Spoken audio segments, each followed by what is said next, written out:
నమస్కారం, జీవనరేఖ కార్యక్రమానికి స్వాగతం. ఇటీవల మహిళల్లో ఎక్కువగా ఇబ్బంది పడుతున్న సమస్య సంతానలేమి.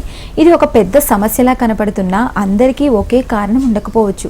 ఎక్కువ మంది మహిళల్లో సంతానలేమికి కారణమవుతున్న థైరాయిడ్, అధిక బరువు, పీసీఓడి, ఫాలోపియన్ ట్యూబ్స్లో లోపాలు తదితర అంశాలపై మీ సందేహాలకు 49 సంతాన సాఫల్య కేంద్రం డాక్టర్ స్ఫూర్తి గారు మనతో ఉన్నారు. వారిని అడిగి మరిన్ని సందేహాలతో నివృత్తి చేసుకుందాం. అలాగే మీకేమైనా సందేహాలుంటే కింద స్క్రోల్ అవుతున్న నంబర్కి కాల్ చేసి నివృత్తి చేసుకోవచ్చు. నమస్తే డాక్టర్ గారు. నమస్తే అండి. డాక్టర్ గారు, ఈ మధ్య ఎక్కువ మనం చూస్తున్నామంటే సంతానలేమి ఒక సమస్య అయిపోయింది. సో ఈ ఐవీఎఫ్ ట్రీట్మెంట్ అనేది వెలుగులోకి వచ్చినప్పటి నుంచి అసలు ఈ ఐవీఎఫ్ అంటే ఏంటి, దాని గురించి పూర్తి డీటెయిల్స్ మాకు ఇస్తారా? సో మీరు అన్నట్టు కరెక్టే అండి. ఈ మధ్యకాలంలో ఇన్ఫర్టిలిటీ ప్రాబ్లం అనేది, అంటే ఈ సంతానలేమి సమస్య అనేది చాలా ఎక్కువగా కనిపిస్తుంది. ఒక 20 years బ్యాక్, ఒక 10 years బ్యాక్ చూసుకుంటే ఇప్పటికీ దీని ఇన్సిడెన్స్ అనేది చాలా పెరుగుతుంది అండ్ ఫ్యూచర్లో కూడా ఇంకా పెరిగేలా కనిపిస్తుందండి. సో అసలు ఈ ఐవీఎఫ్ అంటే ఈ ఎవరైతే ఈ ఇన్ఫర్టిలిటీతో బాధపడుతున్నారో వాళ్ళకి one of the best treatments, అంటే ప్రెగ్నెన్సీ రావడానికి హైయెస్ట్ సక్సెస్ రేట్ ఉన్న ట్రీట్మెంట్స్లో ఐవీఎఫ్ ట్రీట్మెంట్ అనేది ఒకటండి. సో ఇందులో ఏంటంటే ఐవీఎఫ్ అంటే ఏం లేదు, in vitro fertilisation. So test tube baby అని నార్మల్గా అంటుంటారు కదా, అది దాని అర్థం ఏంటంటే నార్మల్గా ఇప్పుడు ఎగ్ స్పర్మ్ అనేది ట్యూబ్లో కలవాలండి అండ్ ఫర్టిలైజేషన్ అనేది ట్యూబ్లో అవ్వాలి. సో ఏదైనా కారణాల వల్ల ఇప్పుడు ట్యూబ్లో ఫర్టిలైజేషన్ అవ్వట్లేదు, ప్రెగ్నెన్సీ రావట్లేదు అండ్ ఇండికేషన్ ఉన్న వాళ్ళకి ఐవీఎఫ్ సజెస్ట్ చేస్తాము. సో దీనిలో ఏంటంటే ఎగ్స్ అన్ని పెరగడానికి ఇంజెక్షన్స్ ఇస్తాము అండ్ ఎగ్స్ పెరిగిన తర్వాత ఎగ్స్ బయటికి తీసుకొని బయటనే ఎగ్ స్పర్మ్ని కలుపుతాము. సో ఆ ఫర్టిలైజేషన్ అనేది బయట డిష్లో అవుతుంది కాబట్టి అర్థం కాదని భాషలో టెస్ట్ ట్యూబ్ అని అంటారు, కానీ టెస్ట్ ట్యూబ్ కాదండి, అది ఒక పెట్రీ డిష్ ఉంటుంది, ఆ డిష్లో అవుతుంది. అండ్ బేబీ కూడా ఫస్ట్ 5 days అంటే ఆ బ్లాస్టోసిస్ స్టేజ్ వరకు బేబీ ఆ ఎంబ్రియో అనేది ల్యాబ్లో ఇంక్యుబేటర్లో గ్రో చేయడం జరుగుతుందండి. సో ఈ ఏదైతే బేబీ ఫామ్ అవుతుందో దాన్ని మళ్ళీ ఎంబ్రియో ట్రాన్స్ఫర్ అనేది చేస్తాం. సో నార్మల్గా ఈ ఐవీఎఫ్లో ఎగ్స్ అన్ని బయటకు తీసుకొని ఎంబ్రియోస్ బయటనే ఫామ్ చేసి ట్యూబ్లో అయ్యే పని అంతా మనం బయట చేస్తున్నాము అండ్ మళ్ళీ ఎంబ్రియో అనేది ట్రాన్స్ఫర్ చేస్తాము. ఇది general gist of the procedure అండి. సో డాక్టర్ గారు, ఈ ఐవీఎఫ్ ఉంది కదా, సో సంతానలేమితో బాధపడేవారు ఈ ఐవీఎఫ్ ట్రీట్మెంట్ ఖచ్చితంగా చేయించుకోవాలంటారా? సో ఖచ్చితం అనేది డెఫినెట్గా కాదండి. చాలా మందికి అపోహ ఉంటుంది, ఐవీఎఫ్ అంటే ఫర్టిలిటీ సెంటర్కి వెళ్ళగానే అందరికీ ఐవీఎఫ్ అడ్వైస్ చేస్తారు అని. సో డెఫినెట్లీ కాదండి. అండ్ ఇండికేషన్స్ అనేవి ఉంటాయి, ఎవరెవరికి చేయాలి ఎవరెవరికి చేయొద్దు అనేది కూడా ఇండికేషన్స్ ఉంటాయండి. సో కొన్ని అబ్సల్యూట్ కాంట్రా ఇండికేషన్స్ అంటాం, అంటే ఇప్పుడు న్యాచురల్గా ఛాన్స్ చాలా తక్కువ ఉన్న వాళ్ళకి వారు అసలు లేదనే వాళ్ళకి ఒక్కొక్కసారి ఇంకా ఐవీఎఫ్ అడ్వైస్ చేయాల్సి వస్తుంది. అండ్ వచ్చిన ప్రతి పేషెంట్కి రాగానే ఐవీఎఫ్ అని చెప్పడం ఉండదండి, వాళ్ళకి ఇండివిజువలైజ్డ్ ట్రీట్మెంట్, అసలు వాళ్ళకి ఇష్యూస్ ఏంటి, దేనివల్ల ఎన్ని ఇయర్స్ నుంచి పిల్లల కోసం ట్రై చేస్తున్నారు, ఎన్ని ఇయర్స్ ఆఫ్ మ్యారేజ్ ఎన్ని ఇయర్స్ అవుతుంది, ఎన్ని ఇయర్స్ నుంచి ట్రై చేస్తున్నారు, ఇవన్నీ చూసుకుంటాము. అండ్ వాళ్ళ కరెంట్ ఏజ్ ఎంత, ఇవన్నీ చూస్తాము ఒక ఐవీఎఫ్ అనేది అడ్వైస్ చేసే ముందు. అండ్ ఎవరెవరికి చేయాలి అని చూసుకున్నట్టయితే first and most common tubal blocks అండి. సో ఎవరికైతే 2 sides ఆడవాళ్ళలో 2 sides ట్యూబ్ బ్లాక్స్ ఉన్నాయి, అలాంటప్పుడు న్యాచురల్గా ప్రెగ్నెన్సీ రావడానికి ఛాన్సెస్ తక్కువగా ఉంటాయండి. సో వాళ్ళకి ఐడియల్గా ఐవీఎఫ్ అనేది అడ్వైస్ చేస్తాము. అండ్ ఆల్సో ఎగ్ కౌంట్, మహిళల్లో ఎవరికైతే ఏజ్ పెరుగుతున్నప్పుడు ఎగ్స్ నెంబర్ తగ్గడం కామన్. సో ఆల్రెడీ 40-45 years ఈ మధ్యకాలంలో లేట్ మ్యారేజెస్, లేట్గా ప్రెగ్నెన్సీ ప్లాన్ చేయడం, ఇది కామన్గా చూస్తున్నాము. సో లేట్గా ప్రెగ్నెన్సీ ప్లాన్ చేసినప్పుడు ఏమవుతుందంటే ఏజ్ పెరుగుతున్నప్పుడు 37-40 years తర్వాత జస్ట్ 1-2 years నుంచి ప్రెగ్నెన్సీ ప్లాన్ చేస్తున్నాం అనే వాళ్ళు కూడా ఉన్నారు. సో వాళ్ళలో ఏంటంటే స్కాన్ చేసినప్పుడు ఎగ్స్ చాలా తక్కువ అయిపోవడం చూస్తుంటాము. సో ఇలా తక్కువ ఎగ్స్ ఉన్నప్పుడు వాళ్ళకి చిన్న చిన్న ట్రీట్మెంట్స్లో ఎక్కువ టైం డీలే చేయొద్దని చెప్తామండి, ఎందుకంటే తక్కువ ట్రీట్మెంట్స్లో సక్సెస్ రేట్స్ కొంచెం తక్కువగా ఉంటాయి. అండ్ ఎవరికైతే ఎగ్స్ తక్కువ ఉన్నాయో వాళ్ళకి ఇంకా తక్కువ సక్సెస్ రేట్స్ ఉన్న ట్రీట్మెంట్స్ అనేది అడ్వైస్ చేస్తే ప్రెగ్నెన్సీ అనేది డీలే అవుతుంది. సో ఎవరికైతే ఎగ్స్ చాలా తక్కువగా ఉన్నాయో, లేదంటే యంగ్ ఏజ్లోనే ఈ మధ్యకాలంలో ఎగ్స్ తక్కువ చూస్తున్నాము, సో ఆ ప్రీమెచ్యూర్ ఓవేరియన్ ఫెయిలియర్లోకి వెళ్ళిపోతున్నారు, అలాంటి వాళ్ళకి ఐవీఎఫ్ అనేది డైరెక్ట్గా అడ్వైస్ చేస్తాము. లేదంటే ఆల్రెడీ వాళ్ళు చాలా ట్రీట్మెంట్స్ తీసుకున్నారు, టాబ్లెట్స్తో ట్రై చేశారు, ఐఓఐ కూడా ఒక 3-4 cycles ఫెయిల్ అయ్యాయి, ఇలాంటి వాళ్ళకు కూడా అంటే అన్ఎక్స్ప్లెయిన్ ఇన్ఫర్టిలిటీ అంటారు, ఏం ఇష్యూస్ కనిపించవు బట్ స్టిల్ ప్రెగ్నెన్సీ రాదు. సో వాళ్ళకు కూడా నెక్స్ట్ ఆప్షన్ అంటే ఐఓఐ అయిన తర్వాత ఐవీఎఫ్ అనేది అడ్వైస్ చేస్తాము. లేదంటే ఎండోమెట్రియాసిస్, అంటే ఓవరీస్లో 2 పెద్ద సిస్ట్లు ఉంటాయి చాలా మందికి, అలాంటప్పుడు ఎగ్ రిజర్వ్ అనేది కూడా తగ్గుతుంది. అలా సివియర్ ఎండోమెట్రియాసిస్ ఉన్న వాళ్ళకు కూడా ఐవీఎఫ్ అనేది అడ్వైస్ చేస్తాము. లేదంటే ఇంకా యూట్రైన్ ఇష్యూస్ ఏమన్నా ఉన్నాయి వాళ్ళకి ఐవీఎఫ్ వెళ్ళే ముందు ఆ ఇష్యూస్ కూడా ట్రీట్ చేసి ఆ ఐవీఎఫ్ అనేది అడ్వైస్ చేస్తాం. అండ్ మగవాళ్ళలో చూసుకున్నట్టయితే ఎవరికైతే స్పర్మ్ కౌంట్ చాలా తక్కువగా ఉంది, నార్మల్గా 15 million స్పర్మ్ కౌంట్ కన్నా పైన ఉంటే నార్మల్ అని చెప్తామండి. బట్ లెస్ దెన్ 5 millions ఉంది, అలాంటప్పుడు న్యాచురల్గా ప్రెగ్నెన్సీ రావడంలో సక్సెస్ రేట్స్ చాలా తక్కువగా ఉంటాయి. సో వాళ్ళకు కూడా ఐవీఎఫ్ అనేది అడ్వైస్ చేస్తాము. సో ఇలా ఈ ఇండికేషన్స్ ఏమన్నా ఉన్నాయా, లేదంటే కొన్నిసార్లు ఏమవుతుందంటే husband wife long distance relationship, వాళ్ళకి న్యాచురల్గా ట్రై చేయడం కుదరదు. అలాంటప్పుడు ఆ స్పర్మ్స్ అనేవి లేదంటే ఎగ్స్ అనేవి ఫ్రీజ్ చేసుకొని తర్వాత కండిషన్స్లో ఐవీఎఫ్ అనేది అడ్వైస్ చేస్తాము. అండ్ ఇంకొక మోస్ట్ ఇంపార్టెంట్ కరెంట్ కండిషన్స్లో ఎగ్ ప్రిజర్వేషన్ అండి. ఎవరికైతే లేట్గా మ్యారేజ్ చేసుకుని ఇప్పుడే ప్రెగ్నెన్సీ వద్దనుకునే వాళ్ళు ఎగ్స్ ప్రిజర్వ్ చేసుకుంటారు, లేదంటే స్పర్మ్స్ ఇంకేదైనా ట్రీట్మెంట్స్ తీసుకునే వాళ్ళు ఒకవేళ స్పర్మ్స్ ప్రిజర్వ్ చేసినప్పుడు వాళ్ళు మళ్ళీ ఒక 10 years తర్వాతనో లేదంటే 5 years తర్వాతనో ప్రెగ్నెన్సీ ప్లాన్ చేసినప్పుడు కూడా ఐవీఎఫ్ అనేది అడ్వైస్ చేస్తాం. ఆ ప్రిజర్వ్ చేసిన ఎగ్స్ ఏదైతే ఫ్రీజ్ చేసుకున్న ఎగ్స్ని వాటిని ఐవీఎఫ్ ద్వారా ప్రెగ్నెన్సీ అనేది ప్లాన్ చేస్తాం. సో ఇవన్నీ ఇండికేషన్స్ ఫర్ ఐవీఎఫ్ అనమాట.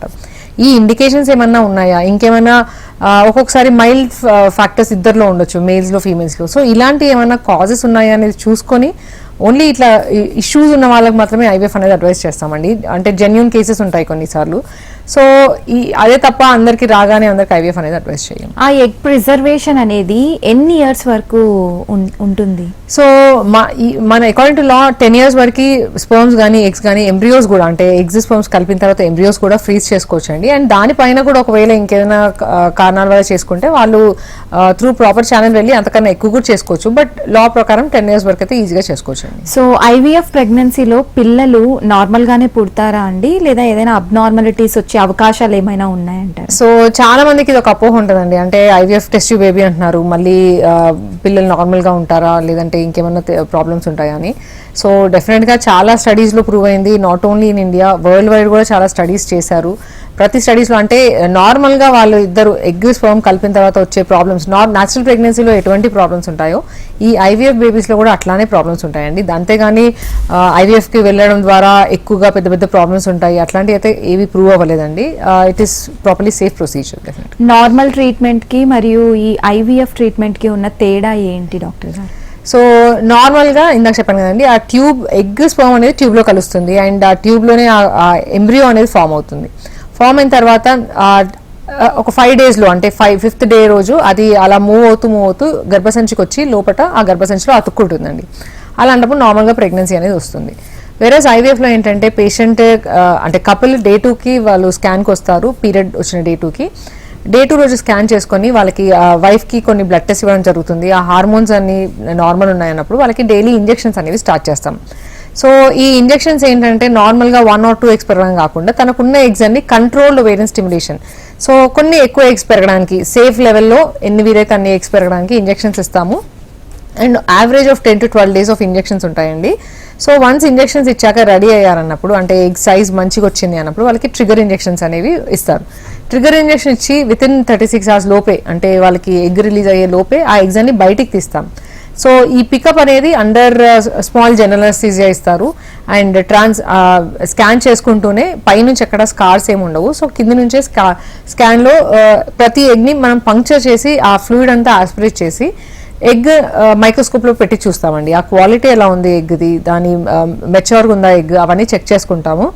అండ్ బయటనే స్పర్మ్స్ చుట్టూ ఇప్పుడు నార్మల్గా ఇక్కడ 2 techniques ఉంటాయండి, ఐవీఎఫ్ ఆర్ ఇక్సీ. సో ఐవీఎఫ్కి ఇక్సీకి డిఫరెన్స్ ఏంటంటే ఐవీఎఫ్లో ఏంటంటే ఎగ్ చుట్టూ కొన్ని స్పర్మ్స్, ఒక 50,000 స్పర్మ్స్ అనేవి పెట్టడం జరుగుతుంది. అండ్ ఆ స్పర్మ్ సెలెక్షన్ అంటే ఆ స్పర్మ్ వెళ్ళి మళ్ళీ ఎగ్ని కలవడం అంతా న్యాచురల్గానే అవుతుంది. సో అది కాకుండా ఇక్సీ పద్ధతి ఏంటంటే ఒకవేళ సివియర్ స్పర్మ్ ఫ్యాక్టర్ ఉంది, అంటే చాలా ఎక్కువగా స్పర్మ్స్ చాలా తక్కువగా ఉన్నాయి కౌంట్ అన్నప్పుడు వాళ్ళకి ఏంటంటే దానిలో డైరెక్ట్గా ఇప్పుడు 10 eggs వస్తే 10 sperms డైరెక్ట్గా సెలెక్ట్ చేయడం జరుగుతుంది. అండ్ 10 sperms అంటే ఈచ్ స్పర్మ్లోకి ఎగ్లోకి ఒక స్పర్మ్ని ఇంజెక్ట్ చేయడం జరుగుతుంది. సో ఇది ఇక్సీ పద్ధతి. సో ఇలా ఐవీఎఫ్ ఆర్ ఇక్సీ చేసిన తర్వాత ఆ ఫామ్ అయిన ఒక 5 days ఆ బేబీని ల్యాబ్లోనే ఉంటుందండి, ఆ ల్యాబ్లోనే ఉంచుతాము. కల్చర్డ్ కండిషన్స్ అంటే తల్లి గర్భంలో ఎట్లాంటి టెంపరేచర్స్ ఉంటాయి, ఎట్లా ఆక్సిజన్ ఎలా ఉంటుంది, అన్ని సేమ్గా సిమ్యులేట్ చేస్తాం బయట. సో ఆ ల్యాబ్లో కంప్లీట్ 5 days ఇంటరప్ట్ చేయకుండా దాన్ని కల్చర్ చేస్తారు. కల్చర్ చేసిన తర్వాత 5th day రోజు లేదంటే 3rd day రోజు క్లీవేజ్ స్టేజ్ అంటారు, లేదంటే 5th day రోజు బ్లాస్టోసిస్ స్టేజ్ అంటారు. సో అలా ఎంబ్రియోస్ ఫామ్ అయిన తర్వాత దాని గ్రేడింగ్ని బట్టి అది ఫ్రెష్ ట్రాన్స్ఫర్ చేయొచ్చా లేదంటే ఫ్రోజన్ ట్రాన్స్ఫర్ అంటే మదర్ హార్మోన్స్ బట్టి అది కూడా డిసైడ్ చేస్తారు. సో నార్మల్గా ఇది ఐవీఎఫ్ ప్రొసీజర్ బయట చేస్తారు. ఐవీఎఫ్ ట్రీట్మెంట్ తీసుకుంటే ఆ పేషెంట్కి ఏమైనా ఫ్యూచర్లో ప్రాబ్లమ్స్ వచ్చే అవకాశాలు ఏమైనా ఉన్నాయా? సో నార్మల్గా చాలా మందికి ఒక అపోహ ఉంటుందండి, ఐవీఎఫ్లో ఏంటంటే డోసెస్ ఇంజెక్షన్స్ ఇస్తారు, దాంతో సైడ్ ఎఫెక్ట్స్ చాలా ఉంటాయండి. అలా డెఫినెట్గా ఉండదండి. ఈ మధ్యకాలంలో మనం వచ్చిన డ్రగ్స్ అన్ని రికాంబినెంట్ వెరీ ప్యూరిఫైడ్, చాలా ప్యూరిఫై చేసిన హార్మోన్స్ ఇస్తున్నాము. సో ఈ హార్మోన్స్ వల్ల అంటే తీసుకునే పేషెంట్కి కానీ లాంగ్ టర్మ్గా అంటే ఆ మంత్లో కానీ లాంగ్ టర్మ్గా కూడా ఎటువంటి కాంప్లికేషన్స్ లేవు అనేది ప్రూవ్ అయింది. అంటే సేఫ్ డోసెస్లో ఇవ్వడం అనేది చాలా ఇంపార్టెంట్. అంటే పేషెంట్కి ఎంత డోస్ పడితే అంత డోస్ ఇవ్వడానికి ఉండదండి. కొన్ని ఫ్యూచర్లో అంటే తర్వాత ఓవర్ డోస్ వల్ల ఏమైనా రిస్క్ రాకుండా ఉండడానికి ముందే కొన్ని ఇంజెక్షన్స్ ఇవ్వడము అండ్ ప్యూరిఫైడ్ ఇంజెక్షన్స్ ఇవ్వడము. ఎస్పెషలీ 49లో will only give purified injections అండి. దానివల్ల ఎటువంటి రిస్క్ రాకుండా ఒక్కొక్కసారి కొన్ని హార్మోనల్ ఇంజెక్షన్స్ కాస్ట్ అని చూస్తుంటారు పేషెంట్స్. అలా తక్కువ క్వాలిటీ వేసినప్పుడు కొంచెం లైట్గా ఇచ్చింగ్ రావడము, రియాక్షన్స్ రావడం అట్లా ఉండకుండా ప్యూరిఫైడ్ ఇంజెక్షన్స్ దొరుకుతున్నాయి ఇప్పుడు. సో ఆ ఇంజెక్షన్స్ మాత్రం ఇచ్చినప్పుడు వాళ్ళకి ఎటువంటి రిస్క్ ఉండదు and it is very safe అండి. అండ్ ఈ ఇంజెక్షన్స్ కూడా ఏంటంటే బాడీలో ఆల్రెడీ ప్రొడ్యూస్ అయ్యే హార్మోన్సే. సో దానివల్ల చాలా మందికి ఒక అపోహ ఉంటుంది ఏంటంటే ఈ మంత్ ఐవీఎఫ్ అవుతాయి నెక్స్ట్ ఇంకా ఎగ్స్ అన్ని తగ్గిపోతాయి అలా అని చాలా డౌట్స్ పడతారండి. సో మనం ఇచ్చే ఇంజెక్షన్స్ ఏంటంటే ఆ మంత్లో వాళ్ళకి వచ్చిన ఎగ్స్ మీదనే దాని ఎఫెక్ట్ అనేది ఉంటుంది. అంతేగాని ఈ మంత్లో ఇంజెక్షన్ తీసుకుంటే నెక్స్ట్ మంత్ ఎగ్స్ తగ్గడము లేదంటే ఓవరాల్గా ఎగ్స్ తగ్గడం అనేది డెఫినెట్గా ఉండదు. Because only every month recruit అవుతూ ఉంటాయి ఎగ్స్ అనేవి. సో ఒక మంత్ రిక్రూట్ అయిన ఎగ్స్ మీదనే దాని ఎఫెక్ట్ అనేది ఉంటుంది and it is very safe procedure. Even ఒకవేళ కొంచెం మంది పీసీఓడి ఆ ప్రాబ్లం ఉన్నప్పుడు కొంచెం ఎక్కువ ఎగ్స్ వచ్చే ఛాన్స్ ఉంటుంది. సో అలాంటి వాళ్ళకి కంట్రోల్డ్గా స్టిమ్యులేషన్ అనేది స్టార్ట్ చేస్తాము. అండ్ ఈవెన్ పికప్ తర్వాత కూడా ఏ ఇష్యూస్ రాకుండా అంటే ఓవేరియన్ హైపోస్టిమ్యులేషన్ సిండ్రోమ్ అనే ఒక రిస్క్ ఉంటుందండి. ఆ రిస్క్ కూడా రాకుండా ముందే కొన్ని ఇంజెక్షన్స్ అనేవి పికప్ తర్వాత ఒక 3-4 days ఇంజెక్షన్స్ ఇచ్చి ఆ రిస్క్ని ప్రివెంట్ చేయడానికి కూడా చాలా కొత్త టెక్నాలజీ ఆప్షన్స్ అనేవి చాలా వచ్చాయండి. నార్మల్గా ఐవీఎఫ్ ట్రీట్మెంట్కి ఎంత ఖర్చు అవుతుందండి? సో ఖర్చు అనేది based on the patient dose. అంటే ఇప్పుడు నార్మల్గా మనము ఒక కపుల్ వచ్చినప్పుడు వాళ్ళ ఏజ్ చూసుకొని ఆ పేషెంట్ వెయిట్ ఎంత ఉన్నారు అండ్ ఆ పేషెంట్కి ఎగ్ రిజర్వ్ అనేది ఎంత ఉంది ఇవన్నీ చూసుకొని మనం డిసైడ్ చేస్తామండి. బికాస్ ఖర్చు అనేది దేనికి అవుతుందంటే ఫస్ట్ ఆఫ్ ఆల్ ఇంజెక్షన్స్ అని చెప్పాను కదండి. ఆ ఇంజెక్షన్స్కి లేదంటే కొంతమందికి తక్కువ డోస్లో సరిపోతుంది, కొంతమందికి డోస్ అనేది కొంచెం ఎక్కువ పడుతుంది అండ్ ఎన్ని డేస్ పడుతున్నాయి ఇంజెక్షన్స్ అనేది కూడా చాలా ఇంపార్టెంట్. కొంతమందికి తొందరగా రెడీ అవుతారు, కొంచెం డీలేడ్గా అయినప్పుడు డోసెస్ అనేది పెరగడం కొంచెం ఎక్కువ డోస్ పడుతుంది. సో అలాంటప్పుడు అండ్ ఆల్సో ఎగ్ రిలీజ్ అవ్వకుండా లోపలనే కొన్ని ఇంజెక్షన్స్ ఇస్తారు. సో ఇవన్నీ కొంచెం కాస్ట్లీ ఇంజెక్షన్స్ అండ్ డైలీ ఇస్తారు కాబట్టి ఆ ఖర్చు అనేది ఉంటుంది. And also once IVF procedure అంతా చేయడానికి కూడా ప్రొసీజర్ చేసిన తర్వాత సెపరేట్ మీడియా అనేది ఉంటుంది అండ్ ఈవెన్ బేబీస్ ఫామ్ అయిన తర్వాత కూడా దాన్ని ఫ్రీజ్ చేయడానికి ఒక డిఫరెంట్ టెక్నాలజీ ఉంటుందండి. సో ఇవన్నీ చేయడానికి ఆ ఖర్చు అనేది ఉంటుంది. And even it is also important అంటే పేషెంట్ ఏజ్ వెయిట్ అండ్ వాళ్ళదన్నీ చూసుకొని దాన్ని బట్టి ఖర్చు అనేది ఉంటుందండి. బట్ ఓవరాల్గా ఈ ప్రొసీజర్స్ అన్ని బయట చేస్తున్నాము అండ్ ఇందాక చెప్పినట్టు ల్యాబ్ క్వాలిటీ అనేది మెయింటైన్ చేయడం కూడా చాలా ఇంపార్టెంట్. కొంచెం కూడా air, oxygen, light, sound levels అన్ని చూసుకోవడం ఇవన్నీ చాలా ఇంపార్టెంట్ కాబట్టి ఇవి మెయింటైన్ చేయడానికి ఆ ఖర్చు అనేది కొంచెం ఎక్కువగా ఉంటుంది. సో ఐవీఎఫ్ ప్రెగ్నెన్సీలో ఇన్ కేస్ ఒకవేళ ట్విన్స్ పుడితే వాళ్ళకి ఏమైనా ప్రాబ్లమ్స్ వచ్చే అవకాశాలు ఉన్నాయంటారు? సో నార్మల్గా సింగిల్ ప్రెగ్నెన్సీ అంటే మల్టిపుల్ ప్రెగ్నెన్సీ అంటారు. ట్విన్స్ ఆర్ ట్రిప్లెట్స్ ప్రెగ్నెన్సీని మల్టిపుల్ ప్రెగ్నెన్సీ అంటారండి. సో అది one of the risk factors అని చెప్తారు యాక్చువల్గా ఈ కాలంలో ఆ రిస్క్ తగ్గించడానికి. బికాస్ నార్మల్గా ప్రెగ్నెన్సీ వచ్చినా కూడా కొంతమంది ట్విన్స్ వచ్చినప్పుడు దాన్ని హై రిస్క్ ప్రెగ్నెన్సీ లాగా చూస్తామండి. బికాస్ ట్విన్ ప్రెగ్నెన్సీలో ముందే డెలివరీ అవ్వడం, నెలల నిండకు ముందే డెలివరీ అవ్వడము ప్రీటర్మ్ డెలివరీస్ అంటారు. అండ్ ఆల్సో బేబీస్ కొంచెం సైజ్ చిన్నగా ఉండడము, కొన్నిసార్లు ఎన్ఐసియు అడ్మిషన్స్ అంటారు, ఆ పుట్టిన తర్వాత ఇంక్యుబేటర్లో పెట్టడము, ఇలాంటి రిస్క్ అన్ని ఎక్కువ ఉంటాయండి. సో అండ్ ఆల్సో మదర్కి కూడా ఒక్కొక్కసారి బీపీ, షుగర్ ఇవన్నీ కొంచెం వచ్చే ఛాన్సెస్ సింగిల్ ప్రెగ్నెన్సీతో కంపేర్ చేస్తే ట్విన్స్లో ఎక్కువ ఉంటుంది. సో ఆ రిస్క్ని తగ్గించడానికి ఈ మధ్యకాలంలో we are all going for single blastocyst transfer అండి. అంటే బేబీస్ని డే 5 వరకు తీసుకెళ్ళి డే 5లో 2 బేబీస్ 3 బేబీస్ కాకుండా ఓన్లీ 1 బేబీని పెట్టడం అనేది అడ్వైస్ చేస్తున్నాము. అండ్ ఈవెన్ బ్లాస్టోసిస్ కాబట్టి సింగిల్ బేబీని పెట్టినా కూడా సక్సెస్ రేట్స్ బాగుంటాయండి. సో ఈ రిస్క్, ఈ మల్టిపుల్ ప్రెగ్నెన్సీ అండ్ దాంతో అసోసియేటెడ్ రిస్క్ని తగ్గించడానికి ఈ మధ్య కాలంలో ఓవరాల్గా వరల్డ్ వైడ్ కూడా అంటే అంతకుముందు 2 బేబీస్ 3 బేబీస్ పెట్టేవాళ్ళు. బట్ ఇప్పుడు రూల్ వచ్చింది ఏంటంటే ఐడియల్గా 1 ఆర్ మాక్సిమం 2 బేబీస్ కన్నా ఎక్కువ పెట్టడానికి ఉండదని రూల్ వచ్చిందండి. ఐడియల్లీ యంగ్ ఏజ్, మేజర్గా ఏం రిస్క్ ఫ్యాక్టర్స్ లేవనే వాళ్ళకి సింగిల్ బ్లాస్టోసిస్ ట్రాన్స్ఫర్ అనేది మోస్ట్ అడ్వైజబుల్. అండ్ దాంతో ప్రెగ్నెన్సీస్ కూడా ఇంకా న్యాచురల్ ప్రెగ్నెన్సీస్ అంటే వన్స్ వాళ్ళు సింగిల్ బేబీ అతుక్కున్నప్పుడు వాళ్ళకి ఆ రిస్క్ కూడా తగ్గుతుందండి, ఆ multiple pregnancy risk. Single blast transfer is what we advise. So ఐవీఎఫ్లో బేసిక్గా బెడ్ రెస్ట్ తీసుకోవాలి అని అంటుంటారు కదా, సో అది నిజమేనా? So one of the most commonly ఆస్ క్వశ్చన్స్ అండి. అంటే చాలా మంది పేషెంట్స్ ఎంబ్రియో ట్రాన్స్ఫర్ అవ్వగానే అసలు 15 days ఎక్కడ కదలలేదు, మనం కంప్లీట్గా పడుకొని ఉన్నామంటారు. సో అది అసలు ఎక్కడ కూడా అడ్వైస్ చేయమండి. ట్రాన్స్ఫర్ తర్వాత అంటే ఎంబ్రియో ట్రాన్స్ఫర్ అయిన తర్వాత ఒక 14 days మెడిసిన్స్ మాత్రం చాలా కొంచెం ఎక్కువ లిస్ట్ ఆఫ్ అండి టాబ్లెట్స్, ఇంజెక్షన్స్ అలా ఎక్కువగా పెడతాము. దాంతోపాటు కొన్ని అడ్జువెంట్ టాబ్లెట్స్, మల్టీవిటమిన్ సప్లిమెంట్స్ అనేది కూడా కొన్ని ఎక్కువ ఉంటాయి. ఆ టాబ్లెట్స్ తీసుకోవడం మాత్రం మోస్ట్ ఇంపార్టెంట్. అది కాకుండా ఆ ట్రాన్స్ఫర్ నుంచి టెస్ట్ చేసుకునే వరకు కంప్లీట్ బెడ్ రెస్ట్ అనేది అసలు అడ్వైజే చేయమండి ఎక్కడ కూడా. ఇన్ఫ్యాక్ట్ అలా కంప్లీట్ బెడ్ రెస్ట్లో ఉన్నప్పుడు దాంతో రిస్క్ అనేది కూడా కొంచెం ఎక్కువ ఉంటుంది. ఎందుకంటే కంప్లీట్గా కాళ్ళు చేతులు కదిలించకుండా కూర్చున్నప్పుడు, పడుకున్నప్పుడు వాళ్ళకి ఏంటంటే లోపల రక్తం అనేది గడ్డగట్టుకుపోవడము, దానివల్ల వేరే పెద్ద పెద్ద ప్రాబ్లమ్స్ అనేవి చూస్తుంటాము. సో అట్లాంటి కంప్లీట్ బెడ్ రెస్ట్, పనులని మానేసుకొని పడుకోవడం అనేది డెఫినెట్గా అడ్వైస్ చేయమండి. సో వర్కింగ్ విమెన్కి కూడా అదే చెప్తాము మేము. ఈ ఐవీఎఫ్కి వెళ్తున్నానని జాబ్ మానేసుకొని ఉండడం అట్లాంటిది అసలు అవసరమే లేదు. వాళ్ళు రెగ్యులర్ జాబ్స్ అన్నీ చేసుకోవచ్చు.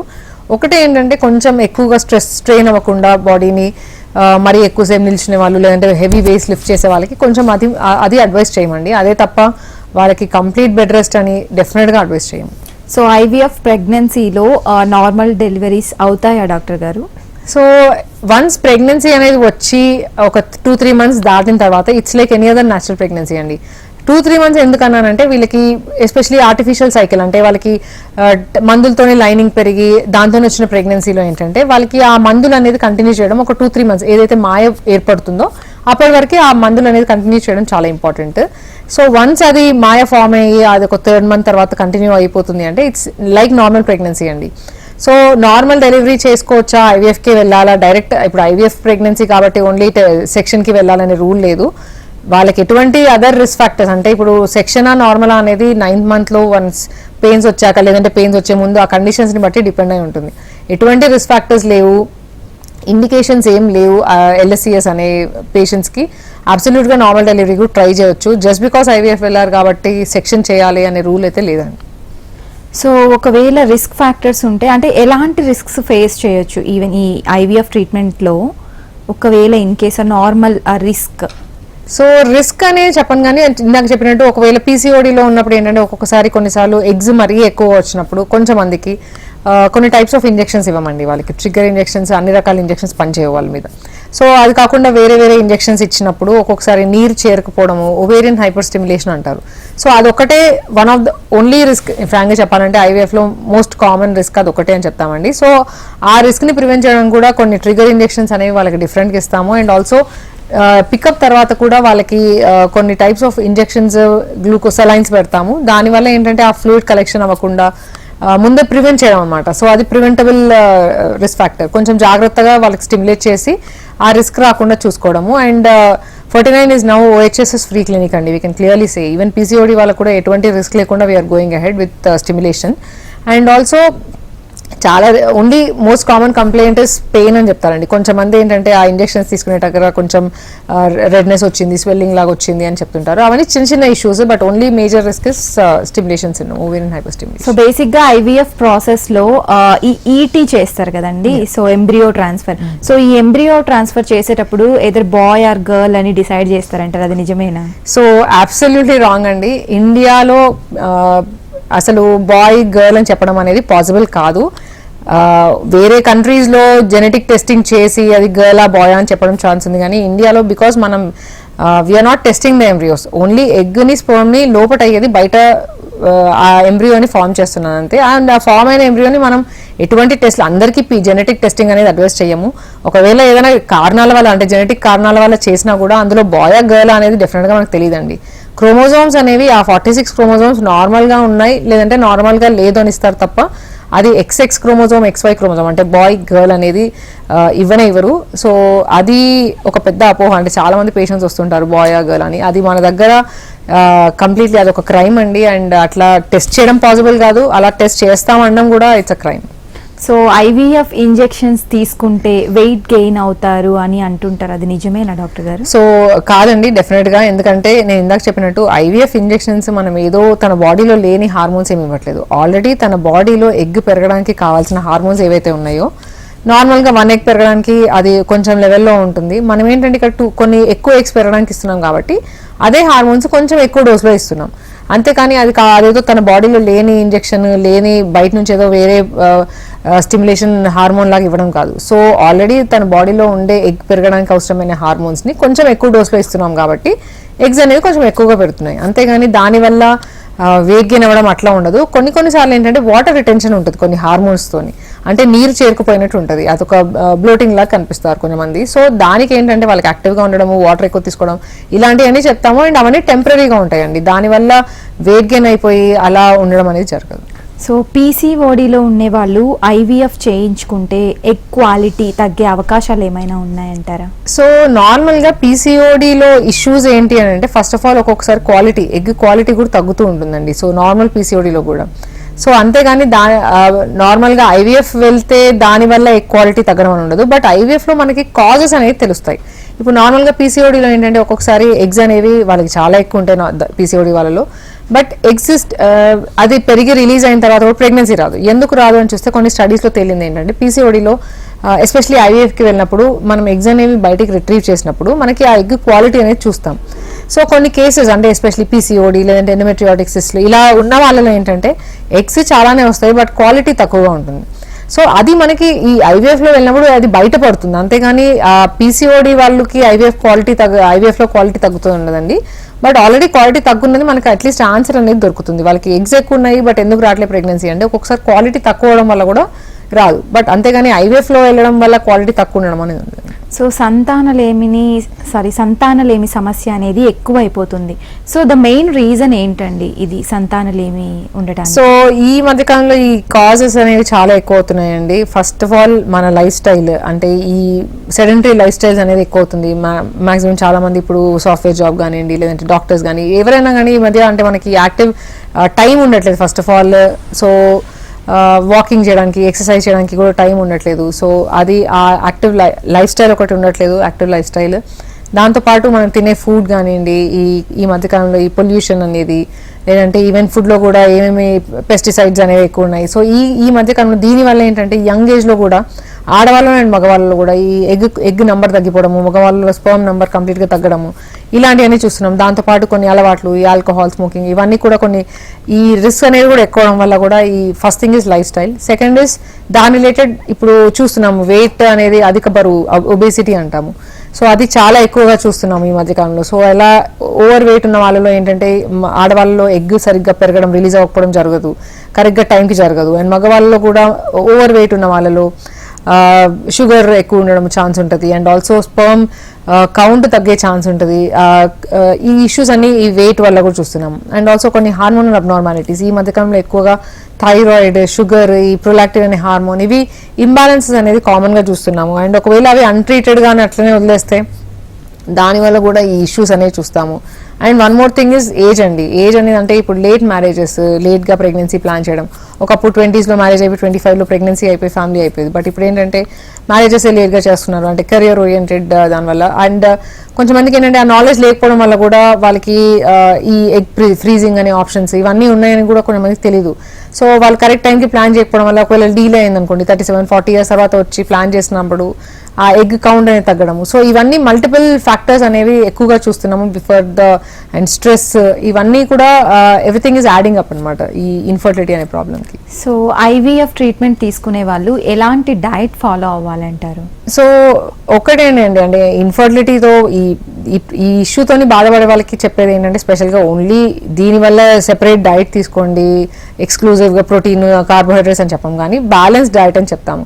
సో ఇంక్లూడ్ ఎవ్రీథింగ్, అంటే అన్ని కార్బోహైడ్రేట్స్, ప్రోటీన్స్, ఫ్యాట్స్ అన్నీ కలిపి అన్నీ ఈక్వల్గా ఉండేలాగా చూసుకోవడం చాలా ఇంపార్టెంట్, కరెక్ట్గా తీసుకోవడం చాలా ఇంపార్టెంట్. అండ్ ఏదో ఒక పర్టికులర్ డయట్ వల్ల చాలా మంది పేషెంట్స్ అడుగుతుంటారు, మనం ఇది తింటే ఏదైనా లైనింగ్ పెరుగుతుందా, లేదంటే బేబీ స్టిక్ అయ్యే ఛాన్స్ ఎక్కువ ఉంటుందా.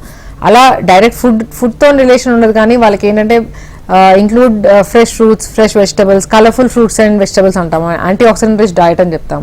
సో ఈ బెర్రీస్ కానివ్వండి, లేదంటే టొమాటోస్, ఆరెంజెస్ ఇట్లాంటి ఫ్రూట్స్ ఎక్కువ తీసుకోమని, fresh vegetables, oily foods, spicy foods తక్కువ చేయమని చెప్తాము. అండ్ సాల్ట్ ఎక్కువ ఉన్న డయట్ కూడా, అంటే సాల్ట్ తక్కువ చేయమని చెప్తుంటాము. And sugars, processed foods, basically junk foods అని కూడా తక్కువ చేయడం చాలా ఇంపార్టెంట్. ఈ ఓన్లీ ఐవీఎఫ్కి వెళ్తున్నాను కాదు, ఈ ఇన్ఫర్టిలిటీ సమస్య or for that matter regular కూడా ఎవరైతే ప్లాన్ చేస్తున్నారో వాళ్ళందరికీ ఈ డయట్ అనేది చెప్తామండి. సో ఐవీఎఫ్లో ట్విన్స్ కంపల్సరీ అని అంటారు, అది నిజమేనా అండి? సో కంపల్సరీ అనేది కాదండి. ఇందాక చెప్పినట్టు ఒకవేళ మనము 2 ఎంబ్రియోస్, ఒకప్పుడు 3 ఎంబ్రియోస్ కూడా పెట్టేవాళ్ళు, బట్ ఇప్పుడు రూల్ ప్రకారం 3 ఎంబ్రియోస్ ఎవరికి పెట్టట్లేదు అంటిల్ అన్లెస్ మరి అడ్వాన్స్డ్ ఏజ్ ఉంది లేదంటే మల్టిపుల్ మిస్క్యారేజెస్ అయినాయి అనే వాళ్ళకి తప్ప 3 ఎంబ్రియోస్ డెఫినెట్గా పెట్టట్లేదు.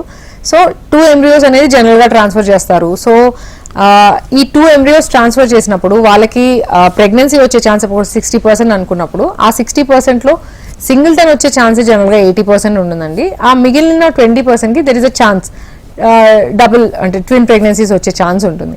సో ఆ ఛాన్స్ కూడా వద్దు అనుకునే వాళ్ళు, ఆ రిస్క్ అసలు వద్దు అనుకునే వాళ్ళకి ఈ కాలంలో అంటే చెప్పేది సింగిల్ డే 5 బేబీని పెట్టడం అనేది అడ్వైస్ చేస్తాం. Thank you so much doctor గారు, చాలా వాల్యుబుల్ ఇన్ఫర్మేషన్ ఇచ్చారు. Thank you. సో చూసారు కదండి, ఇది ఇవాల్టి జీవనరేఖ. నమస్తే.